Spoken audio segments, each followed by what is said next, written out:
ముందుగా ఈ సమయం ఇచ్చిన పాస్టర్ గారికి, పాస్టర్ గారికి మా వందనాలు. కూడి వచ్చిన సహోదరులందరికీ నా వందనాలు. ప్రార్థన చేసుకుంటాం. పరిశుద్ధ మహోన్నత జీవాధిపతి, మీ ఘనమైన ప్రశస్తమైన నామమునకు వేవేల వందనాలు, స్తుతులు, స్తోత్రాలైనా. ఇదిగో ప్రభువా, నేను ఇక్కడ నిలబెడటకు నీ వాక్యం చెప్పడానికి నాయన ఎంత మాత్రమే యోగ్యురాలని కారణాన్ని నాయన, ఇటువంటి వాక్యం నాయన మీరు నాకు దయచేసినందుకు మీకే వందనాలు, స్తుతులు, స్తోత్రాలు తండ్రి. ఇదిగో నాయన, నీ వాక్యం వివరిస్తున్న నన్ను నాయన నీ శక్తితో నింపి నాయన సహాయం దయచేయండి. యేసయ్య అతి శ్రేష్టమైన నామములో అడిగి వేడుకొనుచున్నాను తండ్రి, ఆమేన్. యేసుక్రీస్తు ప్రభువారు సిలువలో పలికిన మూడవ మాట. యోహాను సువార్త 19వ అధ్యాయము 26వ వచనం 27వ వచనం. యేసు తన తల్లిని తాను ప్రేమించిన శిష్యుడిని నిలిచేయుట చూచి, అమ్మా, ఇదిగో నీ కుమారుడు అని తన తల్లితో చెప్పాను. తరువాత శిష్యుని చూసి, ఇదిగో నీ తల్లి అని చెప్పాను. యేసయ్య సేవ చేసిన 3.5 సంవత్సరములు మానవత్వం గురించి, దైవత్వం గురించి మాత్రమే మాట్లాడారు. ఇప్పుడు తిరిగి తన లోకంలోకి వెళ్ళినప్పుడు తన తల్లిని ఒంటరిగా విడిచి వెళ్ళడం అనేది ఆయన బోధలకు, ఆయన మానవత్వానికి విరుద్ధం.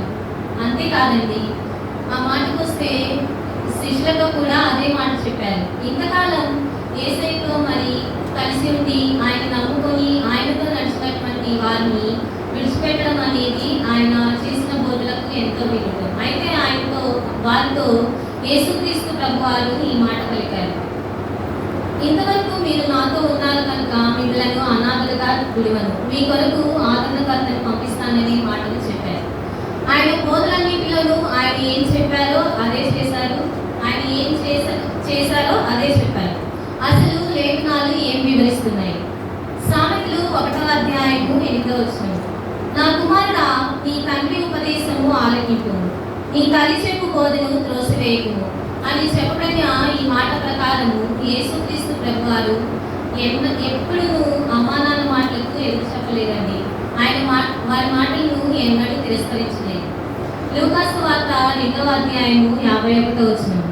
అంతటా ఆయన వారితో కూడా బయలుదేరి నజరేతులకు వచ్చి వారికి లోబడి ఉండేది.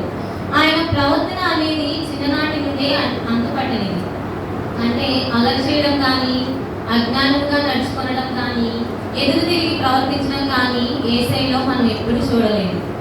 కానాను ఊరిలో యేసును ఆయన శిష్యులను వివాహమునకు ఆహ్వానింపబడినప్పుడు ద్రాక్షారసం అయిపోయిందనే విషయం మనందరికీ తెలిసిందే.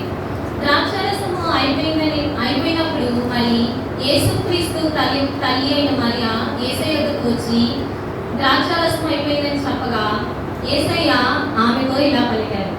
యోహాను సువార్త 2వ అధ్యాయము 4వ వచనం. అమ్మా, నాతో నీకేమి పని, నా సమయం ఇంకనూ రాలేదను. ఈ మాట చెప్పినప్పటికీ యేసయ్య మరియమ్మ గారి మాటను శిరసావహించాలండి.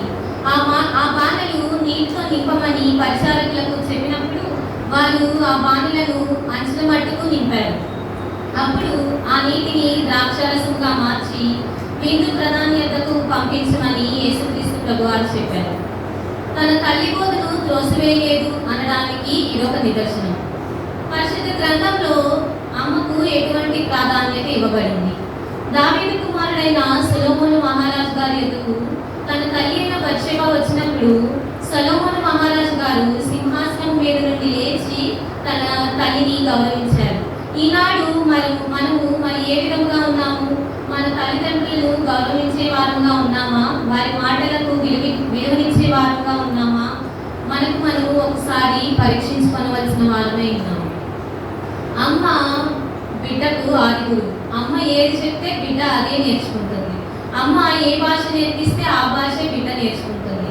చిన్నప్పటి నుండి అమ్మ ఎటువంటి నాగరికతను బిడ్డను నేర్పిస్తే అదే నాగరికతను అనుసరిస్తుంది. అవి తన మనసులో చిరస్థాయిగా నిలిచిపోతాయి. లేవీకాండము 19వ అధ్యాయము 3వ వచనం ప్రకారం మీలో ప్రతి వాడును తన తల్లికి తండ్రికి భయపడలేను. మనం కూడా మన అమ్మా నాన్నలకు భయంతో కూడిన విధేయతతో కూడిన కృతజ్ఞతతో కూడిన సమర్పణను కలిగి ఉండాలని వాక్యం సెలవిస్తుంది. అంతేకాదండి, అమ్మ అనే పదం సృష్టిలోని ఏ ప్రాణికైనా ప్రాణప్రదమైంది, ఎంతో పవిత్రమైంది. జంతువులలో సైతం కూడా అమ్మ ప్రేమ ఎంతో గొప్పదని మానవాళి అయిన మనం అందరం గ్రహించాలి.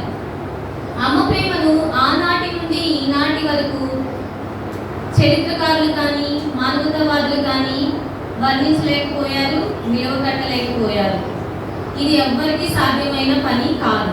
ఈ మహత్తరమైన ప్రేమనంతటినీ ముందుగానే వర్ణించిన దేవాది దేవుడు లోక పాపములు మోసుకొని పోవు దేవుని గొర్రెపిల్లను మోయు గర్భము ఎవరిదా అని వెతికినప్పుడు ఆ మహాతల్లి మరియమ్మను జ్ఞాపకం చేసుకున్నారు. ఆ మహాతల్లి మరియమ్మను జ్ఞాపకం చేసుకుని ఆమె గర్భంలో నుండి లోక పాపములు మోసుకొని పోవు దేవుని గొర్రెపిల్లగా ఉద్భవించారు. ఆమె గర్భమును ధన్యకరమైన గర్భంగా మార్చారు. అమ్మ అనే పిలుపుతో ఆమెను ధన్యురాలిగా చేశారు. అందుకే ఇంత గొప్ప ధన్యురాలైన తన తల్లిని అనాథగా విడిచిపెట్టగా తను ఎంతో ప్రేమించిన శిష్యుడైన యోహాను గారికి తన తల్లిని అప్పగించారు. మరియమ్మ గారికి యేసుక్రీస్తు ప్రభువారి తర్వాత ఇంకా బిడ్డలు జన్మించినప్పటికీ యేసుక్రీస్తు ప్రభువారు మరి వారి గురించి ఎటువంటి ప్రణాళిక కలిగి ఉన్నారో మనకైతే తెలియదు. కానీ మరి తను ఎంతగానో ప్రేమించిన శిష్యుడైన యోహాను గారిని అమ్మ ఇదిగో నీ కుమారుడు అంటూ తన తల్లి మరియమ్మ గారికి అప్పగించారు. అంత మాత్రమే కాదండి, తన తల్లి పట్ల తనకున్న ప్రేమను బాధ్యతను ఎంత మాత్రము విస్మరించకుండా తాను ప్రేమించిన శిష్యుడికి ఇదిగో నీ తల్లి అని తన తల్లిని అప్పచెప్పారండి. మరి ప్రభువారు చెప్పిన ఆ మాటను విని యోహాను గారు వెంటనే తన తల్లిని తనతో మరియమ్మ గారిని తనతో చేర్చుకున్నారు. ఇక్కడ మనము గమనించవలసిన విషయం ఏమిటంటే యేసుక్రీస్తు ప్రభువారు శిలువ శ్రమలు అనుభవించుతున్నప్పుడు మరి అంతవరకు తనతో ఉండి తనతో కలిసి ఉన్న శిష్యులందరూ మరి ఆయనను విడిచిపెట్టి వెళ్ళిపోయారు. అంతేకాదు, అప్పటి వరకు వారి జీవితాల్లో యేసయ్య జరిగించిన మేలులన్నింటినీ మర్చిపోయి బయటతో విడిచిపెట్టి చెదిరిపోయారు. మరి యేసుక్రీస్తు ప్రభువారి తల్లి అయితే యేసయ్యను విడిచిపెట్టక శిలువ యొద్దనే నిలబడి ఉన్నదండి. యేసుక్రీస్తు ప్రభువారు ఘోరమైన శిలువ శ్రమలు అనుభవించుతున్నప్పుడు ఆమె ఆ శిలువ శ్రమలను చూసి ఎంతగానో దుఃఖించింది. ఆమె హృదయంలోనికి ఒక ఖడ్గము దూసుకుపోయింది అని సుమియోను గారు చెప్పిన మాటలు నెరవేర్పు జరిగాయి. ఇక్కడ మరి మన జీవితంలో ఎటువంటి నెరవేర్పులు జరుగుతున్నాయి? మరి మనము ఏ స్థితిలో నిలవబడి ఉన్నాము? రే తల్లి, నీవెక్కడ నిలవబడి ఉన్నావు? నీ బిడ్డలు మరి శ్రమలు అనుభవిస్తున్నప్పుడు వారి చెంతనే నిలవబడి ఉండేదానిగా ఉన్నావా, లేదంటే మరి వారిని విడిచిపెట్టే వారిగా ఉన్నావా? ఒక్కసారి తల్లులైన మీరందరూ మిమ్మల్ని మీరు పరీక్షించుకోవలసిన వారే ఉన్నారు. అంతేకాదండి, ప్రియ కుమార్తెలు కుమారులమైన మనం కూడా మన తల్లిదండ్రులు శ్రమలు అనుభవిస్తున్నప్పుడు ఎంతో వేదనలో ఉన్నప్పుడు మరి మనం ఎటువంటి వారమై ఉన్నాము? వారి వేదనలో అక్కరలో వారిని చేర్చుకునే వారంగా ఉన్నామా, లేదంటే మన పనులు మన బాధ్యతలు అని మనకి ఇష్టం వచ్చినట్టు జీవించే వారంగా ఉన్నామా? ఒక్కసారి మనం జ్ఞాపకం చేసుకోవాలి. వారిని ఆదరణ కలిగించవలసిన బాధ్యత మనకి ఉన్నది అని మనము గుర్తెరిగి జీవించాలి.